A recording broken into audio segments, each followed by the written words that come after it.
करने में पहला सवाल आप सबकी स्क्रीन के ऊपर है, आपको उत्तर बताना है कि ऐसे सवाल को कैसे किया जाता है। तो ट्रिग्नोमेट्री में हम हमेशा कहते हैं कि वैल्यू पुटिंग से सवाल करना चाहिए।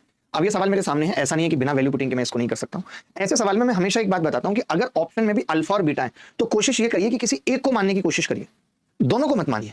तो आपने क्या किया, झट से आपने बोला कि यार मैं बीटा को जीरो करके देखता हूं। तो आपने जैसे बीटा को जीरो किया तो आप पाएंगे कि ये खत्म हो जाएगा, ये खत्म हो जाएगा, क्योंकि ये तो जीरो हो जाएगा। तो यहां तो सिर्फ 1 का स्क्वायर 1 बचेगा, प्लस यहां पे 10 स्क्वायर अल्फा बचेगा। कोरिया का बच्चा भी जानता है कि 1 + 10 स्क्वायर अल्फा करते हैं तो कितना आ जाता है, सेक स्क्वायर अल्फा। ये पहला सवाल बड़ा आसान सा हमने लिया था। कुछ सवाल आसान होंगे, मैं नहीं चाहता हूं कि आपके कॉन्फिडेंस को बिल्कुल तोड़ दिया जाए।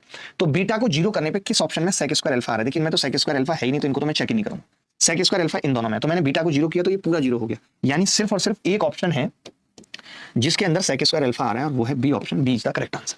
कोई बच्चा ऐसा जिसको इसमें दिक्कत है, मैं आराम से बताने वाला हूं, सब सवाल आराम से हम पढ़ेंगे। मैंने कहा जब भी कभी इस तरीके का सवाल आपसे पूछा जाए जिसके अंदर 2 वेरिएबल हैं या 3 वेरिएबल हैं, ऑप्शन में भी उतने वेरिएबल हैं, तो हमारी कोशिश रहती है कि हम किसी एक वेरिएबल को जीरो रख लें।